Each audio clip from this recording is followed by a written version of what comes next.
Nous vivons une époque intéressante, comme le dit le proverbe, et cette phrase revient sans cesse jusqu'à l'épuisement. Chaque jour qui passe apporte une nouvelle surprise, souvent avec la dimension dramatique d'un feuilleton de seconde zone. Et pourtant, c'est précisément la réalité du milieu des années 2020. Les écarts par rapport à ce que nous considérions autrefois comme normal sont devenus si extrêmes qu'il devient de plus en plus difficile de s'en rendre compte. Dans la pièce où nous nous trouvons, quel est le sol et quel est le plafond? Tout l'ordre a été complètement bouleversé. Ma propre tendance naturelle a toujours été de chercher les moteurs les plus fondamentaux derrière les événements, les tout premiers dominos qui déclenchent toute une réaction en chaîne. J'ai abordé ces réflexions plus d'une fois sur cette chaîne, mais elles valent la peine d'être revisitées car elles définissent essentiellement tout et elles nous obligent à creuser toujours plus profondément. Bien sûr, dans un système de vases communicants aussi complexe que le monde humain, concentré sur la planète Terre, le nombre de facteurs d'influence se compte par billions. Mais une fois que nous établissons un point de départ et que nous commençons à regrouper les forces les plus significatives, quelque chose d'intéressant se produit. Il s'avère que le nombre de facteurs réellement décisifs est étonnamment faible, même si derrière eux se cache quelque chose d'encore plus fondamental. En regardant le monde dans les années 1990, il était difficile de ne pas se sentir optimiste. Que vous viviez en Chine, en Europe, occidentale ou orientale, dans les Amériques, ou même en Russie, et par extension dans une grande partie du reste du monde, des transformations profondes étaient en cours, des transformations qui promettaient des améliorations, qui offraient de l'espoir. Après 30 ans, tout cela paraît un peu différent, mais ce n'est que le début de l'histoire, raconté ici d'une manière légèrement différente.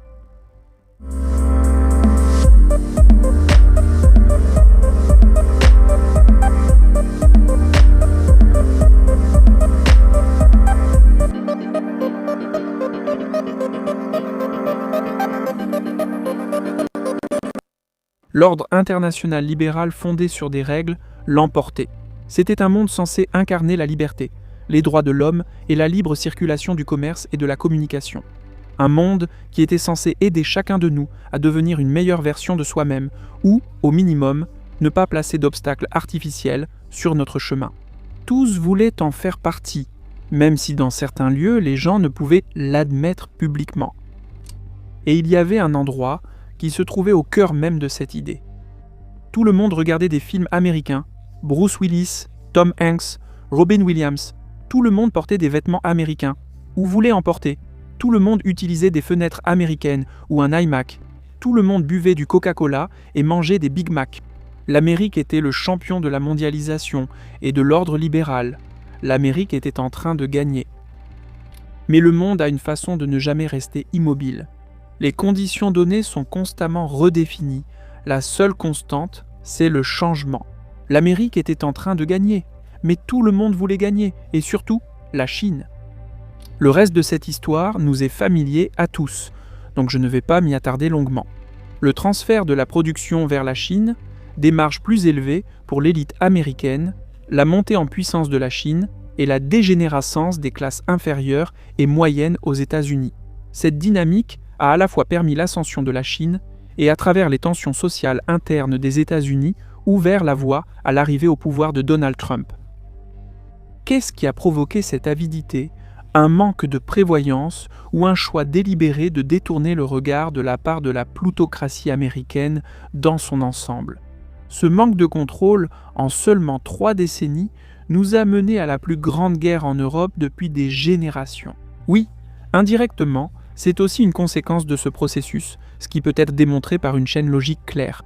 Et cela a conduit à la dégénérescence de ce qui était autrefois le bastion mondial de la liberté, l'Amérique elle-même, qui de championne mondiale des valeurs s'est transformée en une brute de cour d'école, cherchant à extorquer un tribut aux autres tout en insistant sur le fait qu'elle le fait pour leur propre bien. Mais l'Europe n'allait guère mieux. Les années 1990 ont vu les premiers élargissements de l'OTAN avec l'adhésion des États d'Europe de l'Est parallèlement à leurs préparatifs pour rejoindre l'Union européenne. Des processus qui ont abouti en masse en 2004 et 2007. L'Europe aussi peut-être même davantage, s'exprimer en des termes élevés sur le respect mutuel, le développement, la liberté et la fraternité. Et pourtant, ici aussi, l'ensemble du projet était destiné à dégénérer progressivement. Nous, les Polonais, en grande partie à cause de notre histoire, avons tendance à blâmer l'Allemagne pour beaucoup de choses. Et même si je fais un effort conscient pour ne pas retomber sur cette explication, souvent facile, à chaque occasion, il est tout simplement impossible, si l'on veut être pleinement objectif, de ne pas être profondément critique envers les actions de la République fédérale au cours des 3 dernières décennies. Critique à la fois du point de vue de l'intérêt national propre de l'Allemagne et du point de vue de l'Europe dans son ensemble. L'Allemagne, avec la France, a créé un instrument, l'Union européenne. Bien utilisé, cela aurait pu les élever dans la même catégorie que celle occupée aujourd'hui par les États-Unis et la Chine. En fait, compte tenu du potentiel existant, l'Europe aurait pu se tenir tout en haut du podium. Au lieu de cela, l'Europe est désormais souvent perçue comme un poids plume géopolitique et confirme à plusieurs reprises cette image par ses actions. Un poids plume qui, aujourd'hui, cherche une idée de ce qu'il veut être et qui n'arrive toujours pas à en trouver une. Pourquoi suis-je si critique envers l'Allemagne ? Oui, parce que Berlin a construit les gazoducs Nord Stream, sapant ouvertement la cohésion pan-européenne. Oui, parce qu'en transférant aveuglément la production et le savoir-faire en Chine, l'Allemagne a contribué à bâtir la puissance technologique de Pékin, tout en construisant simultanément son propre rival compétitif. Oui, parce que l'Energiewende, une politique fondamentalement désastreuse, et la fermeture des centrales nucléaires équivalaient à un acte de sabotage d'État. Et ce n'est même pas le pire péché de l'Allemagne.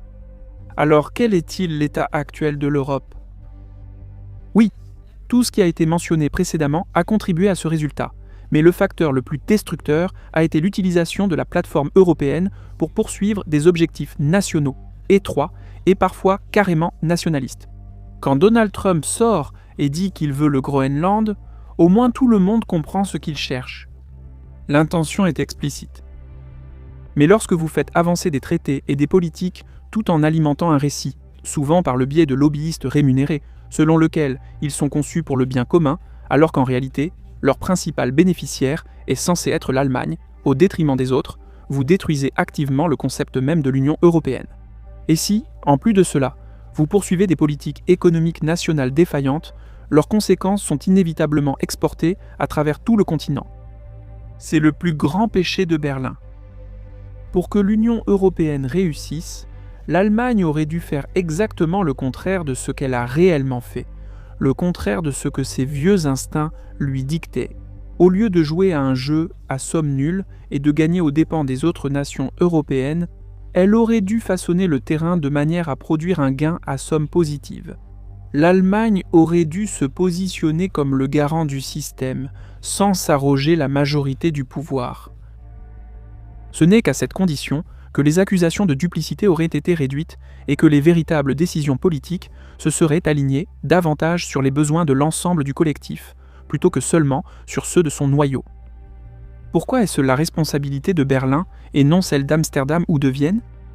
Parce que dans une structure aussi vaste et divisée en interne que l'Union européenne, une initiative significative doit venir du plus grand acteur. La Lituanie, la Croatie ou le Danemark ne peuvent pas imposer un tel changement, mais l'Allemagne le peut. Si l'Allemagne, et dans une certaine mesure la France aussi, s'étaient intentionnellement abstenus d'utiliser l'Union européenne comme un outil pour promouvoir leurs propres intérêts au sein de l'Europe, l'Union aurait-elle pu devenir un véhicule qui combinait réellement le potentiel collectif de l'Europe ? Et, paradoxalement, les plus grands bénéficiaires d'une telle transformation auraient été les plus grands États eux-mêmes, l'Allemagne et la France. En fait, dans une certaine mesure, cette logique a été appliquée. Les fonds de cohésion transférés des pays les plus riches de l'Union européenne vers la partie orientale du continent n'étaient pas des actes de charité morale. Le renforcement des économies plus faibles augmente leur pouvoir d'achat, ce qui leur permet d'acheter, entre autres, des produits occidentaux. Cela améliore l'efficacité interne et la logistique dont les entreprises occidentales bénéficient directement. Et finalement, le renforcement de ces régions contribue à la position globale de l'Europe, qui peut ensuite être utilisée dans les relations commerciales et politiques avec le reste du monde. C'est un exemple clair de la façon dont le fait de donner quelque chose, du moins en théorie, rend tout le monde plus fort à long terme. Mais de telles mesures étaient limitées. La politique de cohésion ne représente qu'environ 2% du PIB des bénéficiaires. La question bien plus importante est la répartition du pouvoir. Pour qu'une structure comme l'Union européenne fonctionne, les plus grands États doivent, contre leur instinct, renoncer volontairement à une partie de leur pouvoir de décision, au plus haut niveau, même si cette autorité découlerait naturellement de leur poids géopolitique. Pourquoi ? Parce que c'est dans leur propre intérêt. Les plus grands États ont le plus de poids économique, et pour leurs champions économiques, c'est donc dans leur intérêt direct que la zone du marché commun et la zone d'identité partagée, qui n'est pas moins importante, soit aussi vaste que possible. Et cela ne peut se construire que sur la confiance. Et la confiance ne se crée pas en revendiquant encore plus de pouvoir, mais en abandonnant volontairement une partie. Lorsque les petits États voient cela, les plus grands acteurs, au nom d'un projet commun et d'un avenir partagé, sont prêts à investir au point de renoncer volontairement à une partie de leur pouvoir. L'ensemble du système prend alors une dynamique totalement différente. Bien sûr, cela ne signifie pas abandonner le pouvoir, dans la mesure où demain, l'Union européenne serait gouvernée, sans vouloir offenser qui que ce soit, par des Maltais, des Slovaques ou des Lettons. Ce qui importe, c'est la direction prise. Et là, la tendance a été l'inverse par rapport au traité de Nice en 2003. Le traité de Lisbonne de 2009 a renforcé le pouvoir de Berlin et de Paris, en modifiant les mécanismes décisionnels pour privilégier les populations plus importantes et la formation de coalitions. Les deux capitales les plus puissantes sont devenues encore plus fortes, et pire encore, n'ont pas su utiliser ce changement à bon escient. Ce changement a finalement été utilisé contre eux et contre le reste de l'Europe. Verra-t-on un renversement de cette tendance ? Mais revenons à la principale menace. Nous arrivons finalement à la Chine. Peut-on critiquer le désir de la Chine d'échapper à la pauvreté, ses efforts pour effacer la mémoire du siècle d'humiliation ? Pas du tout. C'était, et c'est en partie encore, une histoire de réussite extraordinaire, peut-être la plus grande de l'histoire humaine.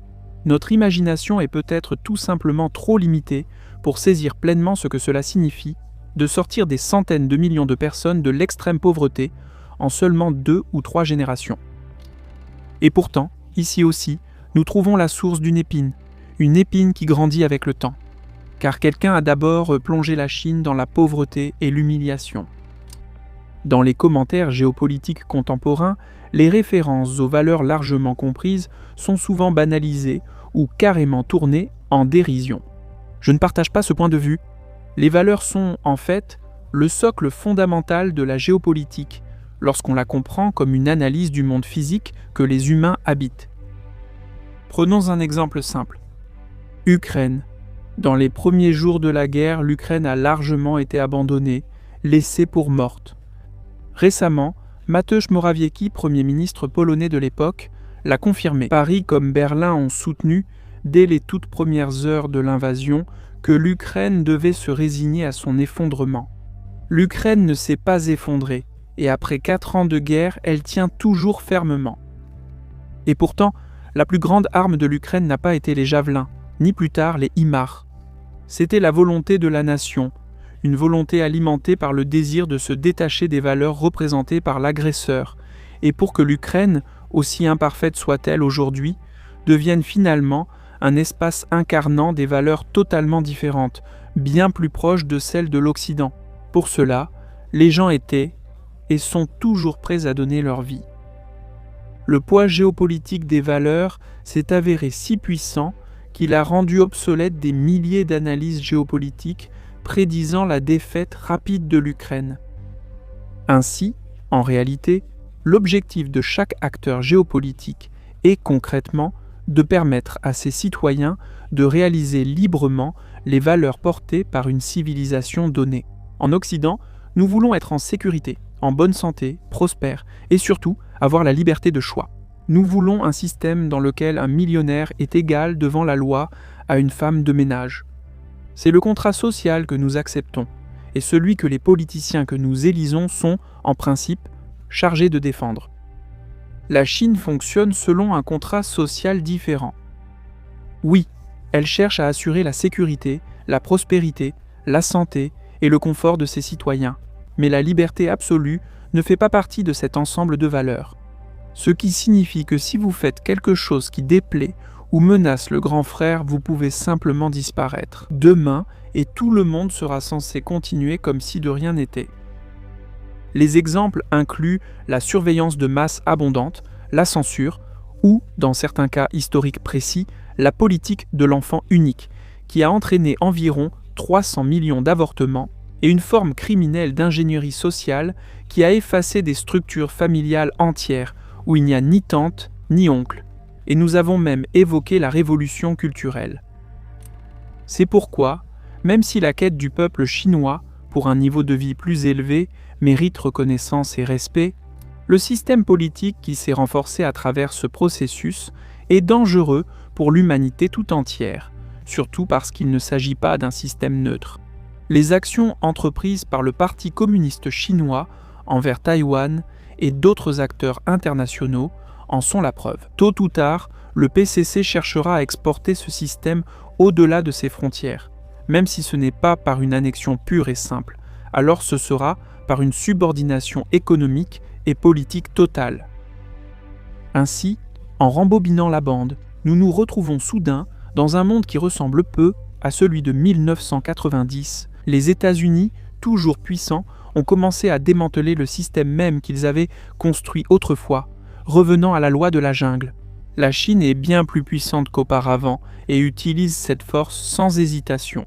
Et l'Union européenne a perdu sa chance, espérons-le seulement la première, de construire un véritable collectif.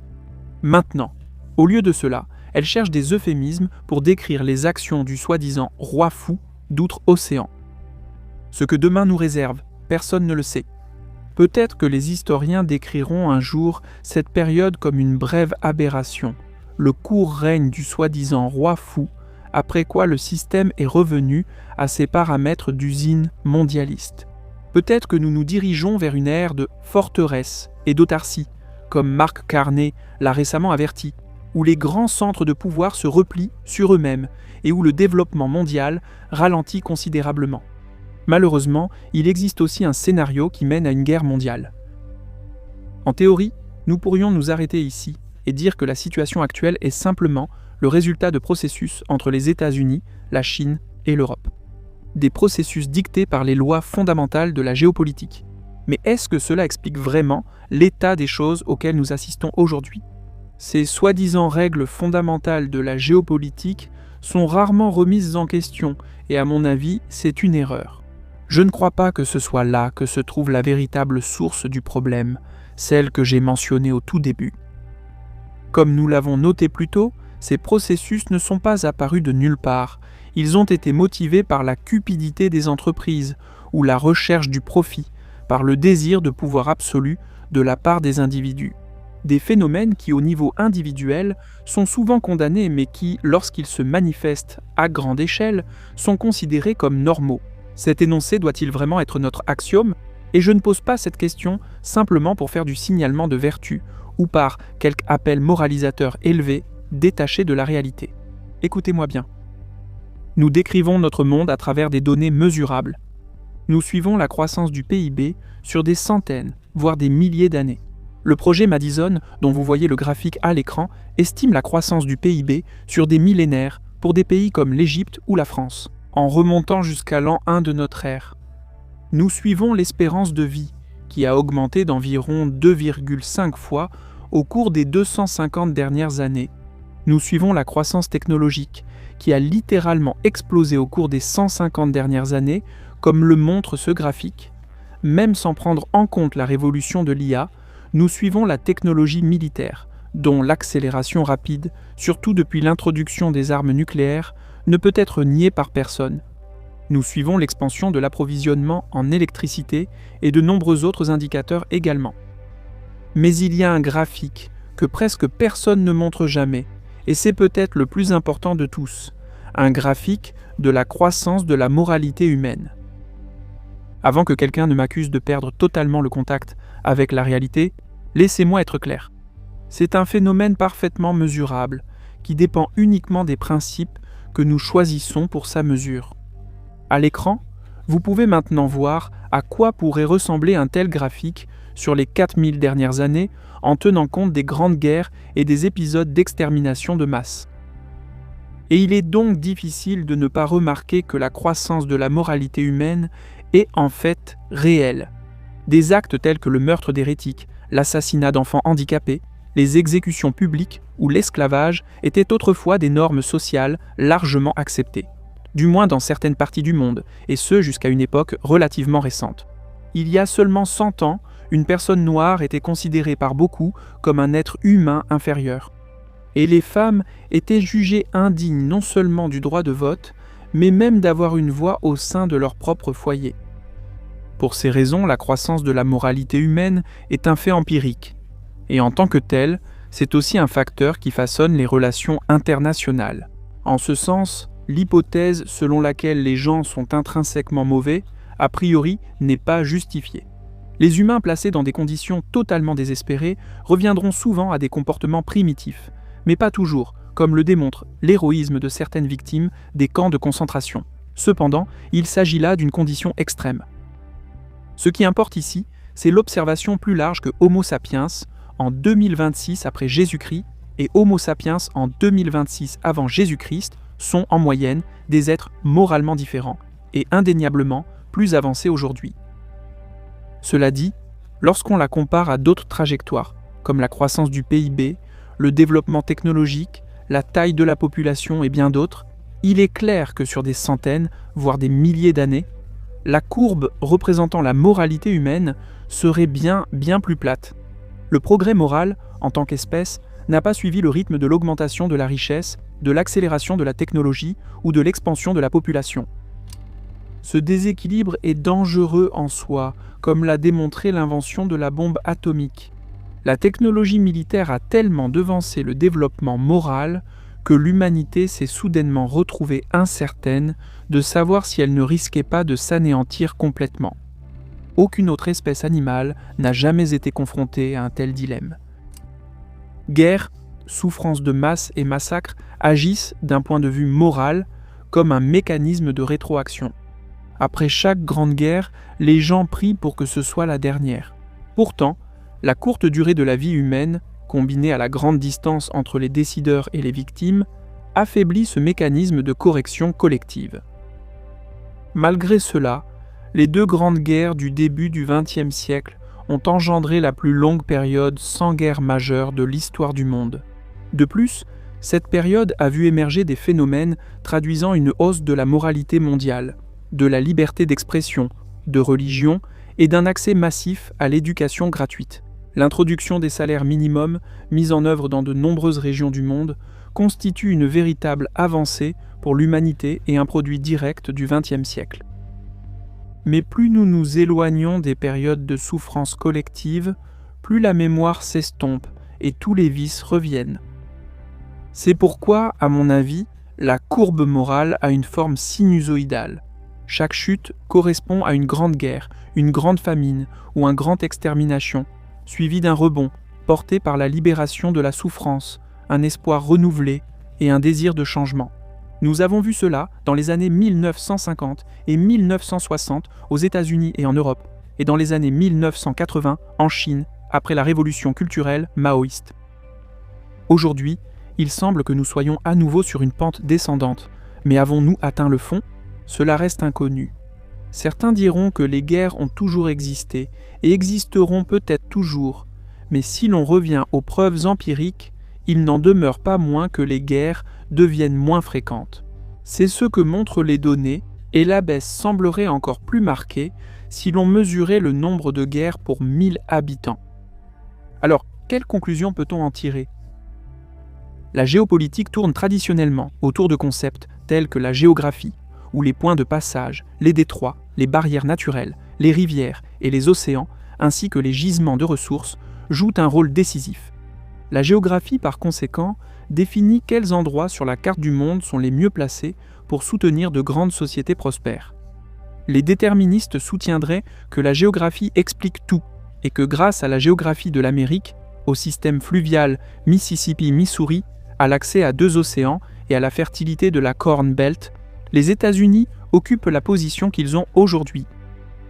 Le problème avec cette approche, c'est que l'Amérique n'a pas simplement été placée sur la carte dans sa forme actuelle au début du jeu, et qu'on ne lui a pas donné des dés à lancer. Dans une réalité alternative, s'il n'y avait pas eu l'achat de la Louisiane, pas d'acquisition de la Floride, pas de guerre avec le Mexique, pas d'annexion du Texas, le territoire des États-Unis d'aujourd'hui aurait pu être divisé en 2, voire 3 entités distinctes.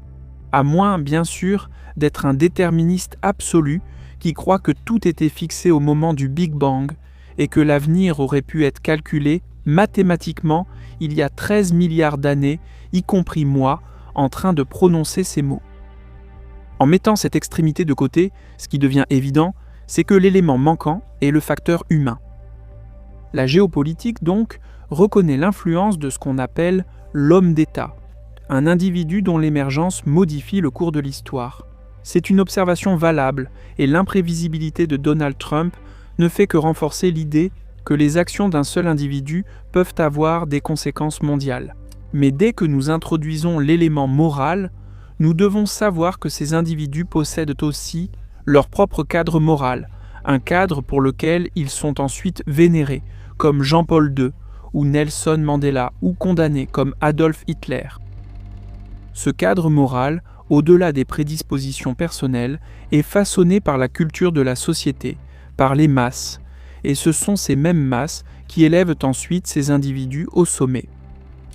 J'insiste sur ce point pour démontrer que la morale collective fait aussi partie de ce jeu, souvent invisible, mais absolument fondamental. Parallèlement, l'essor ou le déclin de la morale des masses suit un effet boule de neige. Lorsque les conditions s'améliorent, les sociétés ont tendance à s'élever ensemble. Lorsque les conditions se détériorent, la dégénérescence entraîne les masses vers le bas. Avec cela, les gens deviennent en colère, pleins de ressentiment et voient de plus en plus des ennemis partout. Leur tolérance à la brutalité augmente. Nous avons vu cela à la fin des années 1930, lorsque des gens ordinaires, des pharmaciens, un médecin, un concierge, pouvaient, en quelques jours, devenir les auteurs des pires crimes. Dans des endroits comme Majdanek ou Auschwitz, dans une certaine mesure, surtout dans certaines parties du monde, nous assistons aujourd'hui à une dégénérescence similaire. Malheureusement, l'issue de ce cercle vicieux est souvent une guerre à grande échelle. Nous en avons déjà une en Europe. Et il s'avère que même cette guerre, malgré la tendance positive observée au second semestre, 2022 n'a pas arrêté ce processus. Au contraire, elle l'a accéléré par la reconstruction ultérieure de l'agresseur. Malheureusement, le monde aura peut-être besoin d'une autre guerre, ou de plusieurs, pour démontrer de manière convaincante à l'espèce humaine que la guerre et la coercition ne servent à personne, ni économiquement, ni moralement. Il y avait une chance que cette leçon soit apprise pendant la guerre russo-ukrainienne, et théoriquement, cette chance existe encore. Mais la mobilisation collective de l'Occident pour punir la Russie, pour envoyer un signal de rétroaction négatif fort, s'est révélée insuffisante, malgré l'opportunité. En d'autres termes, notre niveau collectif de développement moral s'est également révélé insuffisant. Pourquoi attribuer la responsabilité collectivement plutôt qu'individuellement aux politiciens ? Parce qu'un politicien est par nature une girouette. Les politiciens reflètent les règles du jeu auxquelles les sociétés ont consenti. Si collectivement, nous en Occident avions exigé une punition décisive de la Russie, cela serait devenu le critère principal selon lequel les dirigeants politiques auraient été jugés. Le fait de ne pas répondre à cette exigence aurait signifié la perte du pouvoir, créant ainsi une incitation directe à agir. C'est le mode de fonctionnement de toute démocratie qui fonctionne. Bien sûr, cette pression variait selon les différentes régions de l'Occident. En Europe de l'Est et du Nord, elle était forte, et malgré la propagande conciliante, elle reste forte. Mais collectivement, dans l'ensemble de l'Occident, un tel consensus n'a jamais émergé. À quoi ressemblerait un tel consensus ? En pratique, par exemple, les sociétés occidentales n'auraient aucun problème à s'imposer volontairement une taxe équivalente à 1-2% de leur PIB pour financer la défense de l'Ukraine. Au niveau individuel, pour quelqu'un qui gagne 4 000 $ par mois, cela représenterait environ $40 par mois. Cela aurait largement suffi. Et pourtant, pour certains, les couleurs nationales et les divisions tribales comptent encore plus que de résister à l'agression systémique, sans même parler du fait de reconnaître que c'est tout simplement le choix pragmatique. La progression de la moralité humaine, par conséquent, a une caractéristique malheureuse. Elle est lente et inégale, surtout lorsqu'on la compare aux avancées économiques et technologiques.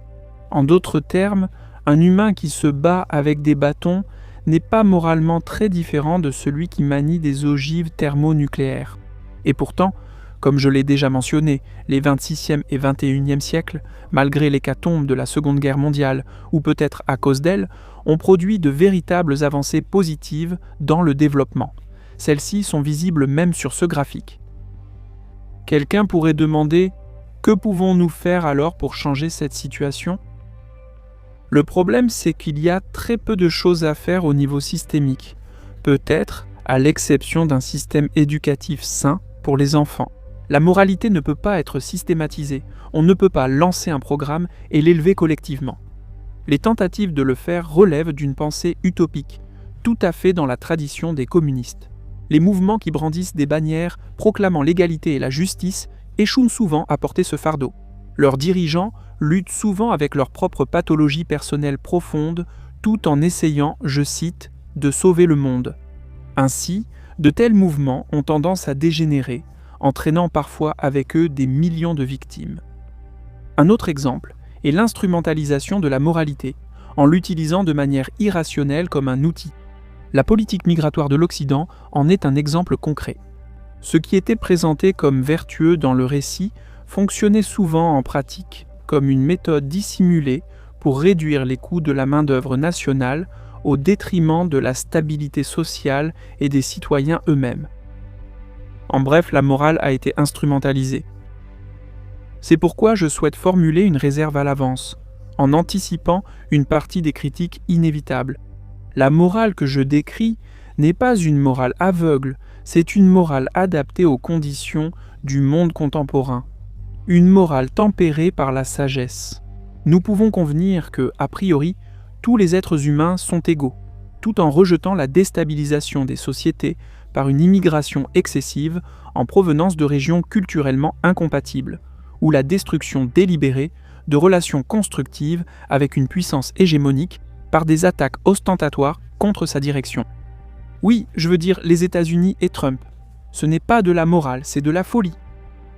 La véritable morale est profondément individuelle, le produit de sa propre conscience, et donc par nature insaisissable. C'est pourquoi, au niveau le plus fondamental, que vous jetiez un morceau de papier dans une poubelle ou dans la rue, cela compte réellement pour le destin du monde. À un niveau élémentaire, ce n'est que sur cette base qu'il devient possible de construire des sociétés et par extension, un monde capable de contenir les instincts les plus primitifs de l'humanité et de prendre des décisions morales judicieuses qui vont souvent à l'encontre des impulsions immédiates mais servent le bien commun. Et ce n'est pas simplement théorique. De tels exemples existent déjà. Prenez la Norvège. Les Norvégiens auraient dû s'enrichir grâce à leur découverte d'hydrocarbures, se partager le butin entre quelques clans, instaurer une domination oligarchique, installer un autocrate, et pendant un certain temps, cela aurait fonctionné. Le Venezuela et la Russie offrent des précédents clairs. Peut-être que quelques États voisins les craindraient même, et les gros titres mondiaux mentionneraient le nom d'un tyran norvégien bien plus souvent qu'ils ne le font aujourd'hui avec le Premier ministre norvégien. Et pourtant, cette nation nordique a trouvé à la fois la sagesse et la retenue morale grâce à des institutions saines, c'est-à-dire une histoire commune acceptée par l'ensemble de la société norvégienne. Elle a choisi de développer son secteur des ressources de manière durable. Le résultat a été la création du plus grand fonds souverain du monde, évalué à environ 2,1 billions de dollars. Cela a permis d'atteindre l'un des PIB par habitant les plus élevés au monde, autour de 90 000 dollars par an. Cela a rendu possible l'éducation gratuite à tous les niveaux, des soins de santé universels et de haute qualité, un vaste système de prestations familiales, y compris un long congé paternité payé, ainsi qu'un soutien à la garde d'enfants, un système de sécurité sociale généreux couvrant les allocations chômage, le soutien aux personnes en situation de handicap et les retraites, ainsi que des institutions du marché du travail solides, fondées sur le dialogue social et une faible inégalité des revenus. Et n'oublions pas que la Norvège compte aussi parmi les soutiens les plus engagés à l'effort de guerre de l'Ukraine, malgré le fait que plusieurs autres pays soient plus proches de la menace directe de l'agression russe. Et permettez-moi d'anticiper un contre-argument évident, à savoir que, je cite, n'importe quel pays aurait pu faire cela s'il avait de telles ressources en pétrole et en gaz. D'abord non, ce n'est pas le cas comme de nombreux exemples le démontrent, dont deux déjà mentionnés, la Russie et le Venezuela. D'autres incluent le Nigeria et l'Iran. Deuxièmement, la Norvège n'est pas le seul exemple positif.